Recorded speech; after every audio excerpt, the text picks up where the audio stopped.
because the cooling will make you change your lifestyle habits on a dime when you really see how close we are. It's not going to be 2100. It's not going to be 2050 when we experience these changes. It started this year. We've had decimation of the global crop yields in the Northern Hemisphere. Adapt 2030 Mini Ice Age Conversations covers changes in our climate due to a new and intensifying grand solar minimum.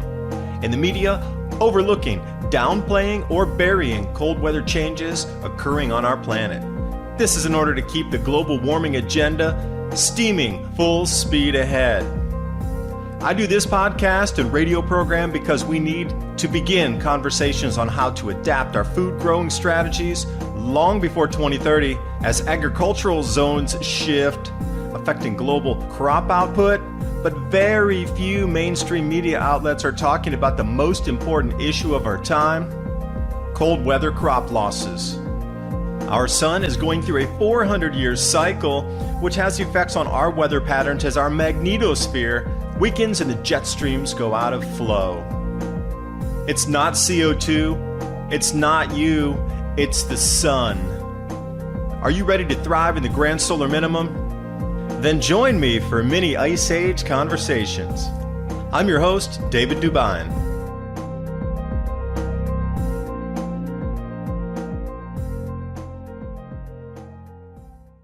Excited to be speaking with my next guest. Before I introduce him, by the way, you'll be aware that this morning commuters in London dragged climate change protesters off the roof of a tube train. That's the London Underground. There were scuffles and people were kicked and beaten. A number of people applauding it while it happened. This has escalated over the last couple of weeks. Extinction Rebellion activists have been protesting in London, and they have been popping up on our television screens, on news and television and radio, telling us that if we don't become carbon neutral immediately, if we don't become zero carbon or zero, what is it? Net carbon, yeah, that's right. Net carbon zero, get it right, Richie. If we don't become net carbon zero real soon, well, all sort of apocalyptic things are going to happen in the next few years, and human life will be transformed on planet Earth. Now, you know I don't believe this. I believe that we are dirtying and polluting and fouling up the earth and the oceans. I think we are doing that, but I don't believe that CO2 created by man and man's activities are changing the climate. I don't believe that. Not because I'm paid by any big oil and gas companies, I just don't believe it. This is Evangelical. Spoke about this in the first hour. And these people want to, speaking of transforming human life, they want us to go back to the Stone Age. And increasingly they are being listened to, and the movement is growing. Now let's speak with my next guest.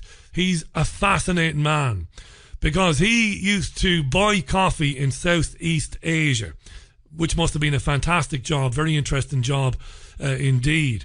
And he would have described himself as somebody who believed in the man-made CO2 climate change story. But when he was going about his business in Burma, or Myanmar as we call it now, he began hearing stories about how cold damage was causing problems to farmers in places near the equator. That led him to begin to look for answers, to begin to question the CO2 global warming story. And it led him into reading about and finding out about things like the Grand Solar Minimum and how it is in fact the sun that drives climate change on planet Earth. He's got an excellent website called oilseedcrops.org, and he also makes podcasts, and you can find him on YouTube. I'll put links out. I'm really grateful to him for staying up late. He's in Asia, where it's about 1 o'clock in the morning, so thanks to him for doing it. Let's welcome to the programme David Dubine. David, I'm really honoured to have you on the programme. Thanks for coming on. Hey, Richie, thank you. I'll get up at any time in the morning because we live in a 24-hour world. Yeah, it looks like Extinction Rebellion is going extinct in itself. I mean, they're trying to have you reduce your lifestyles. It seems like a bunch of middle-class people yapping down to, those with less money that really need to go to work every day and disrupting services. I don't know. Everybody's on their soapbox trying to preach. It's such hypocrisy when they have the interviews with so many people leading this Extinction Rebellion. You know, they ask them the simple questions. Do you have a TV? Do your children have iPads? How did you get to this place? Did you drive? Did you take a train? What hypocrisy. They're all in the system, driving their SUVs, driving their cars to these protests, buying all the goods. If it's such a climate emergency, why are we not stopping all global commerce at the moment? Forget just air travel. Everything ceases. But, you know, when I was back in the States last week, it was all about buy a second car, get a new car, get a loan for a car, buy a new house, buy this, buy that. Let's just buy more stuff and bring trinkets of junk across the ocean on polluting boats. But nobody wants to talk about that. It's just, hey, you got to reduce your lifestyle here, but don't talk about China's pollution, just ours. We need to reduce our lifestyles. And I really just do not accept that. I really don't. And speaking of cycles, my new book with my co-author, Bill Porter, Climate Revolution, a must-read for understanding our sun-driven climate. As we progress deeper into this new Eddy Grand Solar Minimum, weather extremes leading to global food scarcity and higher food prices are here now. This book describes the expected changes, how to survive and thrive during future challenging times, and also practical preparations.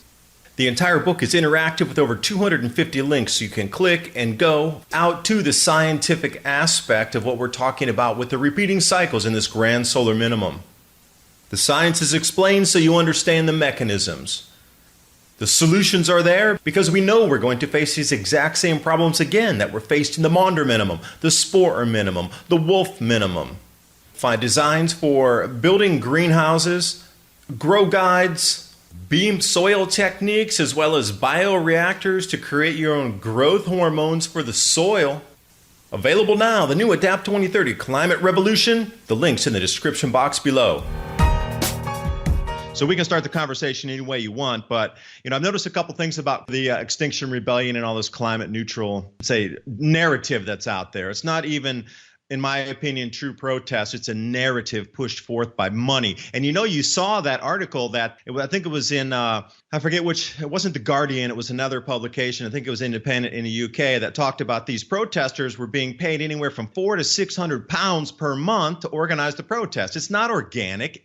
It's paid for. They are paid for. You're right. It was in The Guardian. It was in the Mail and the Daily Mail here in the UK as well.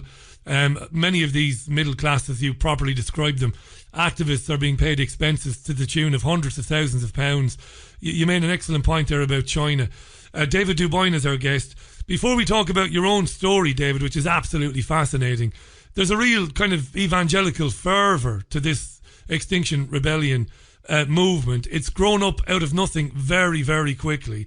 There's no resistance to it. Well, there is a little bit, but in terms of the media, you made another excellent point there when you said when they appear on television and radio, the presenters give them a very easy ride. One of the things the presenter never does is ask them, can you please explain to me forensically, scientifically, how you know for a fact that in 10 years' time we're going to have these catastrophic weather events. None of that happens. So it's evangelical fervour, very quick, grown exponentially, like nothing I've ever seen. Is that reason to be suspicious of itself, David? I would. And here's what I'm also thinking is my take on the reason I started this Adapt 2030 YouTube channel and the Mini Ice Age Conversations podcast was to bring information out that the sun does repeat in these cycles. They're repeatable, they're mappable. We know when they come again, and it's already been confirmed the way that the sun behaves with the peaks when it comes into a solar maximum on its 11-year solar maximum. Generally, it has a shorter peak and then it's followed by a higher peak. And usually it's a double peak when we get into the solar maximum. But what they found in reconstructions with different kind of isotopes and observations from the sun is that when it goes into a higher peak first and a secondary lower peak on that, it reverses itself. Then that's confirmation that the next solar cycles, plural, are going into exceptionally low output, which we're heading into right now. And those of you that are listening in the UK, you might be more familiar with the Maunder Minimum and the ice fairs on the Thames River. That's where we're going back into right now. Nobody's talking about it. It seems as if they're getting us prepared for the wrong thing. But I will add before, one thing that I see in this Extinction Rebellion message is It's about the lack of food. Everywhere is talking about, we're not going to have enough food. We're not going to have enough food. Well, that's the exact same thing I'm saying. We are not going to have enough food because as our crop grow zones get cooler and the crop seasons in terms of planting and harvesting get reduced like we're seeing already, we're not going to have enough food. Now, is this runaway, fervor that's coming out with no resistance in the Extinction Rebellion movement, is it a soft disclosure that we won't have enough food, but they're getting you to look to the warming instead of the cooling, because the cooling will make you change your lifestyle habits on a dime when you really see how close we are. It's not going to be 2100. It's not going to be 2050 when we experience these changes. It started this year. We've had decimation of the global crop yields in the Northern Hemisphere, if anybody's paying attention. And here we go. Food prices up on our first true crop. I call this year, Celeste Bishop Salum calls it year zero as termed by FEMA in the United States, which is, patient zero when they have a disease in the outbreak, and that's the first patient that they actually, peg this to as the spread of a disease. Well, they're calling this year zero for food crop losses, as this is it, the first year that we start to lose food production globally. And as we march forward, just like Extinction Rebellion's talking about, no food in the future. So their 12-year timeline matches pretty much with Valentina Zharkova's.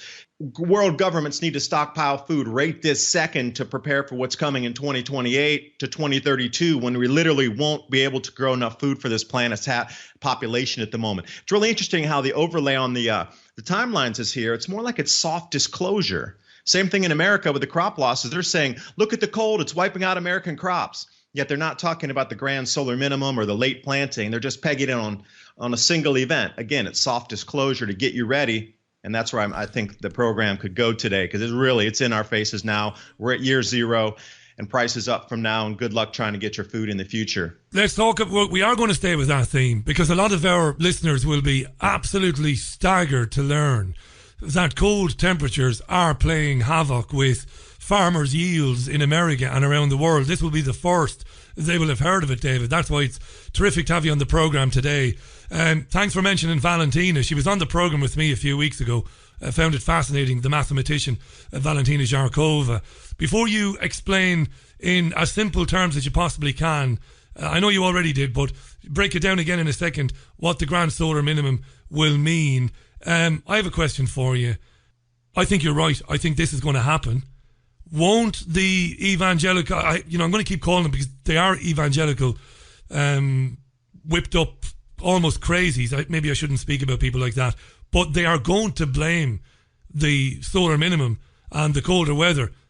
They're going to blame it on man-made climate change and man-made CO2 emissions, aren't they? Because it doesn't matter what happens today in 2019. I'm in Greater Manchester, David. I know you know your geography. Just like Southeast Asia, my friend, it rains a lot here. And you know what? We get a couple of rainstorms and somebody on the radio says it's climate change. I mean, they do. Manchester has had rain since Moses was in short trousers, right? But if it rains heavy tomorrow, they blame it on climate change. Surely when we enter this, extreme cold period, they're going to blame it on climate change, right? They already started doing that. Remember when let's take everybody back to, say, the year 2005. We were told snow would never be seen again. Snow would be a thing of the past. Yeah. Our children would never know what snow was. We need to go into virtual reality headsets to see snowfalls. Remember that? Yeah. Remember that? Those were the statements. And then here we are, 2015, 2014. They really started that flip in the media of, warming oceans is causing heavier record snowfalls. Wait a second. If the science was settled, where did that bait and switch gigantic flip come into no snow into record snows were expected? I mean, didn't you know that? I mean, record snows were already expected because of heating oceans. You didn't get the memo. Well, you know what? All the memos for the last 40 years didn't say that. So something flipped, and now they'll get anybody to buy it. It's if you say it frequently enough and add different things in our food supply and taint the water and taint the skies and get people distracted with media and people distracted with television and all the news and get them to distract and fight within themselves and drive wedges in our society. Nobody has time to look at what's really going on. And the full game plan is right in front of you there. It's about distraction. So you're not preparing, because keep this in mind. The governments of our planet are fully aware of this Grand Solar Minimum, and they are in full preparation mode. But they don't want you diving into what their supplies would be. So they're sending you in the wrong direction while they procure the items behind. I mean, how can you explain full-on shortages of canned goods in the United States, except a mega buyer coming in and swooping all the supply. We've seen it for the canned goods, several different types of canned goods, from tomatoes to peas to beans, canned fruits, the peaches, and different types of things ran out for some time. Now, who bought all that production? And then the long-term food storage too, like kind of MRE packs, if you will. You rip them open, you can prepare 2,000 calories per bag, etc. Those disappeared for quite a while too. People were coming in with cash buys and swooping everything out of all the warehouses. And it's again and again. At first it was ammunition, then it was food, and then second it's food, and now it's a different kind of food, and now it's canned food, and then it was box food. Who's buying all this behind the scenes? And see, if the true Grand Solar Minimum information came out, we would all be buying the same tools, seeds, foods, long-term preparation materials to store your food for a longer time. And I think people wouldn't go to work, people wouldn't obey the law. It would upset the cart before the actual tornado comes right at us. This is fascinating stuff, David. Adapt 2030 on YouTube. If you put Adapt 2030 in, you'll find the YouTube channel. All of the information. I've been browsing the channel over the last couple of days. Big thanks to John Kitson for putting me in touch with David. I'd heard David's name mentioned a couple of times before about the Grand Solar Minimum. So glad that we connected today. Adapt 2030 on YouTube and oilseedcrops.org. You see, this is the beauty of doing this program. I didn't know this. I'm shocked. Somebody have been mass buying long-lasting dried food and canned food in the United States. If it's happening in the United States, David, it must be happening here as well. And you say because they know that the Grand Solar Minimum is coming 2028 into the 2030s, but they don't want us to prepare for it. Is that even more sinister maybe than maybe you're saying? Is it because maybe somebody wants maybe a lot of us not to be around for much longer after 2030? What do you think? That's right. I wouldn't exactly call it sinister. I would just call it a game plan being unfurled as we speak. Now, think about Brexit. This is a perfect excuse for the government in your country to bring in as many possible supplies as they could without making anybody blink an eye. I followed a couple butter stories for the UK talking about Brexit. Well, they had all the warehouses completely full of butter, and they didn't know where to put the excess butter, thinking that, when the deal happened, deal, no deal, whatever, that there would be shortages of a lot of medicines and, just regular goods. So they stockpiled. So all you're hearing over there is, oh, you need to stockpile. Well, what's your government doing? Now, if all this Brexit wasn't going on and the government was bringing in 50 times more supplies than usual on purchase orders, et cetera, that might raise a couple red flags. But now all this talk of Brexit allows them to bring in whatever they want to for continuity of government in terms of food, machinery repair parts, whatever it would be, building construction supplies, unhindered. Nobody will even blink an eye, but it would have 5 or 8 years ago if they would have brought in that much material. People would be like, whoa, where's all this going to? So see, there's all these masking events going on to explain away either shortages or just the economy in general, the way it's morphing and shifting. But it's all distraction, and it's all a cover story for governments around the world to prepare behind the scenes. I am so glad that I have seen through some of the smoke and mirrors, and that's why I'm truly doing the channel. I care about everybody's well-being out there. I want people to understand that this is here, and there's a whole different causation for the weather changes that we're seeing that can be explained through history and cycles. So if you know the cycle is going to repeat, you see what the outcome could be, sort of. It's going to be very different today because we have different technology, different interconnectivity and communication-wise, international shipping. The same three things always occur with this Grand Solar Minimum. I call it the fingerprint. We get population migration, population reduction, and inavailability of food and higher food prices, which again tweaks the economy and the economic contraction. So we know these are going to happen every single time. This 2019 to 2030 era is going to manifest a little bit differently than it did in the 1640s. And if you go back to 1280, it's going to manifest differently. Or 800 AD, our current time is going to manifest different than 800 AD, or the late antique little ice age at 535 AD, or 79 AD. I mean, talking about the Roman Empire having difficulty keeping it together versus the American Empire. I mean, it's two different things. So it's going to play out differently, but we know what's going to happen. Those population migration, economic collapse, and lack of food, and then higher food prices. So if you can get ready for that, and you know what's coming, you don't come at it from fear. You can make very wise choices when everybody else is screaming for the door to the left. You can just easily, casually walk out the door to the right. That's the way I'm looking at it is the more information you have, why the changes are occurring, the better you can prepare for these changes coming. But you know what, David, what you've just described there, the migration, which would be inevitable, of course. I do believe you, by the way, and I looked very closely at what Valentina Zharkova was saying, and I do think you're absolutely right.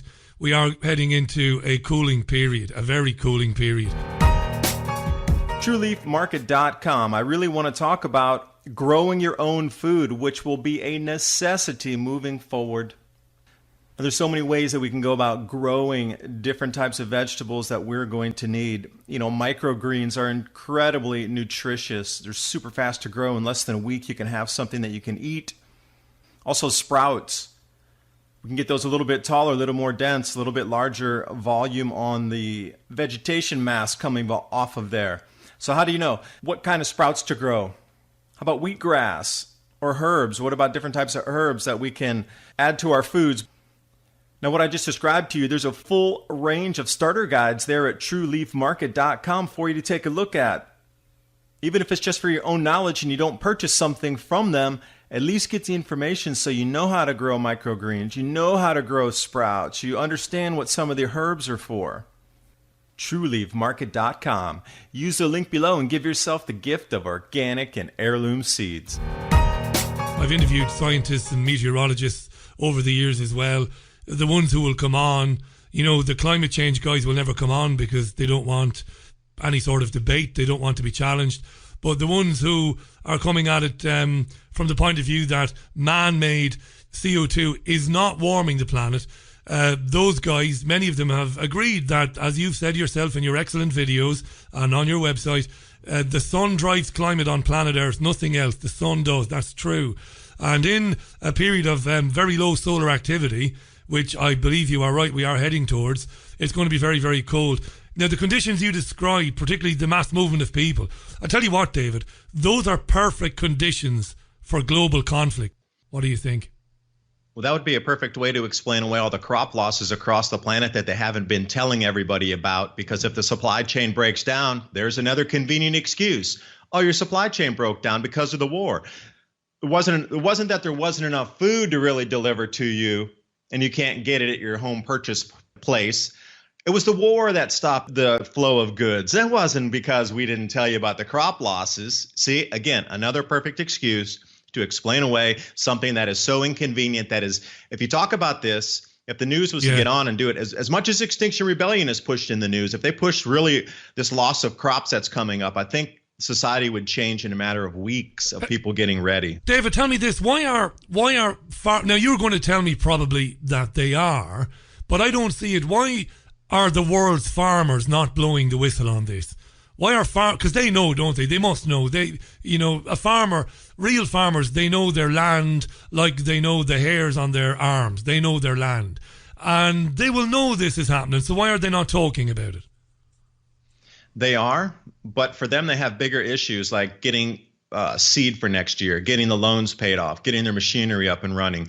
They're trying to play catch up with what the weather's throwing at them. And almost all farmers understand the global conditions of what used to be the regular planting by date has shifted months. And we're already experiencing blizzards and freezes 2 times already in this first week of October and the last week of September. So they understand something's changing, but most of them are not on social media.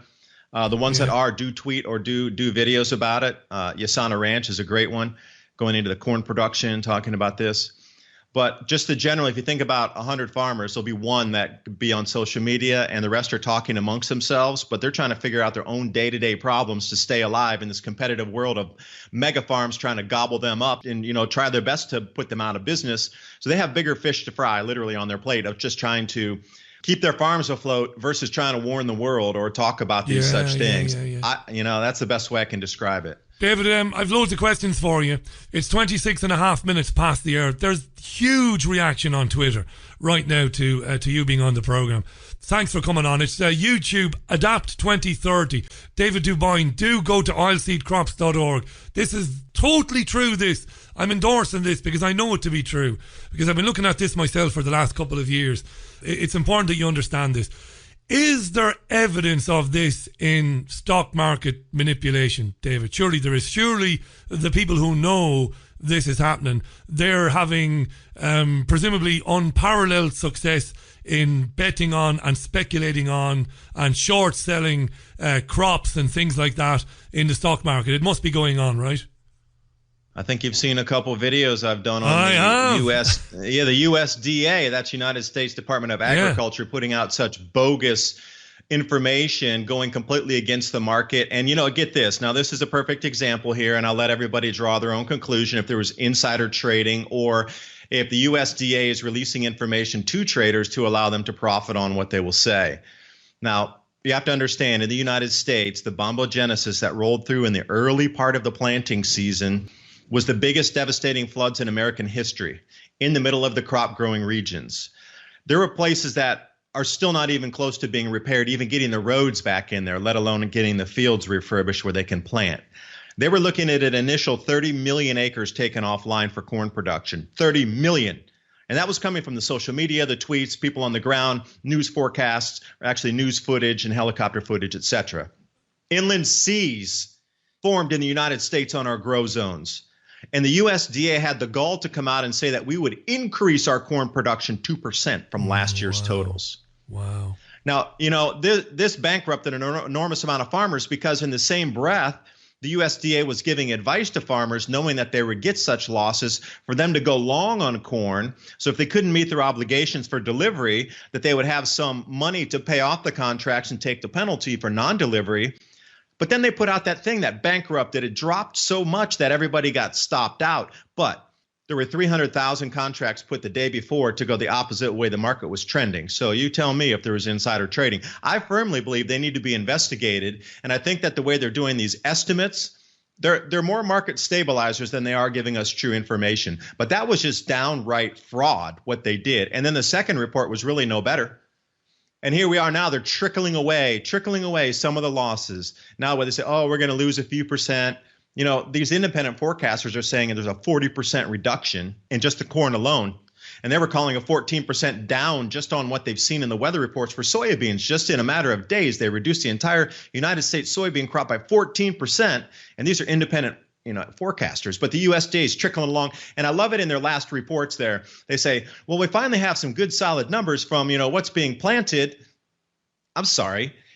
It's taken you 4 months to realize what's been planted or not. And now we're in the harvest season and they're just giving us data from the planting time. Like, where's the disconnect of 4 months of information that's missing? I actually called the USDA myself and tried to find out what the crop insurance, like if you can't plant your field, it's called prevent plant. Now everybody should have filed by now. So it should be on record how many acres were filed for no plant. I tried to get that information. They told me they couldn't give it to me. They have to wait for it to be released. And I said, you know what? That's 2 months ago that those claims had to be in. Where are the numbers? And they're like, well, it's still being tallied. And I'm like, no. It's not being tallied. It's done 2 months ago. Where are the numbers? And I couldn't get any further than that. So they know what's happening and they're holding back as long as they can. And insider trading is the main thing going on during these crop losses here. I tell you what, I'm not even going to say crop losses anymore. I'm going to say crop devastation. I'm going to change my lexicon to devastation in Canada and the United States. We're going back to yields that are lower than 1938 for this year's harvest.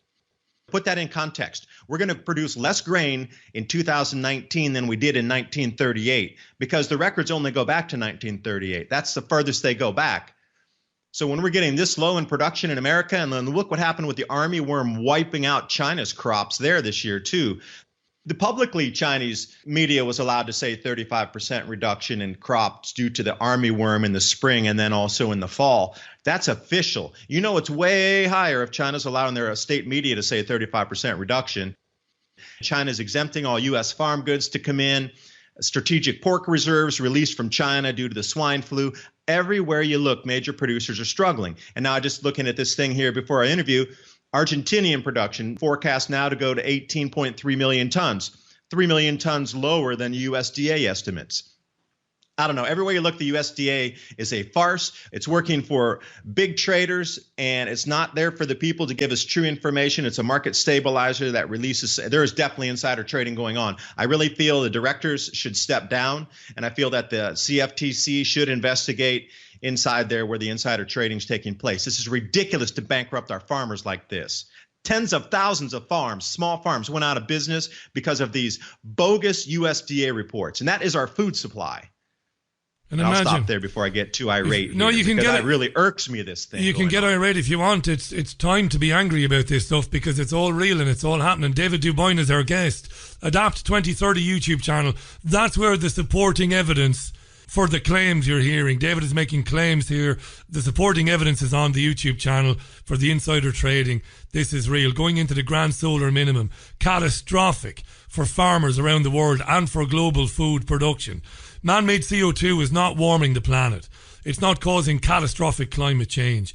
Naturally occurring phenomena, solar phenomena, which occurs in periods throughout history which have been measured and have been recorded.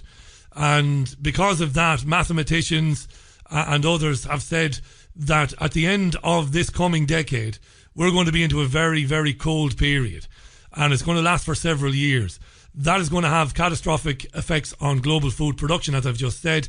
And David has talked here about how our governments know all about this and are preparing for it, but are not letting you and me in on it. And this is really important. David, I wanted to ask you a question. It's going to sound stupid now in light of what we've talked about. But I would have thought that with this weather pattern, with this global cooling period definitely coming, that biotech companies like Monsanto, they might be about to step out from behind the curtain like a magician to say, here is a new seed that will grow and will thrive in freezing conditions. I was going to ask you, why haven't they done that? And then it occurred to me, if they do it now, of course, it's going to give the game away. Is that the answer? Well, they already have those seeds. Do they? And they've been unveiled. Yeah, it's been unveiled down in Argentina, what they're called stress-resistant crops. Oh, so that's abiotic stress. Is that not? Because I know they've got a seed for abiotic stress, which is soil that basically has no nutrients in it. Is that a different thing, or is it the same? You know, as freezing temperatures, because you have this abiotic stress seed, which we've known about. Maybe other things are going on to render soil ungrowable, for want of a better word. And all of a sudden Monsanto says, here's this seed. I was wondering about a seed that might grow in freezing conditions. Or is it the same thing? Well, that's right. This one variety of stress-resistant crop is genetically modified to resist aluminum-heavy soils along with cold, moist conditions. So they put these two constituents or strains inside each other to make this super seed for Argentina that they're using this year. And you know what's interesting is because they're doing that, the Argentinian crop is down. So maybe that seed's not working as well as it's supposed to because they had a little less rain than they thought they were going to get. So not sure exactly what's happening there, but Argentinian production is down and continue to drop next year. So is their super seed working? They had planned it for moist, wet, cold soils with aluminum resistance, but you know the Argentinian grow conditions now are a little bit cooler and drier. So maybe the seeds has to be actually in that moist condition for it to activate or really grow well. So if it puts into the dry condition, it's not going to get the yield they were looking at. So something biotech has gone wrong in Argentina this year. That's why the USDA was calling all these magic super giant numbers coming out of Argentina, because they were using that new seed variety down there, but the weather didn't pan out the way it was supposed to. This video is brought to you by our friends at TrueLeafMarket.com. Heirloom and organic seeds for any grow zone on our planet.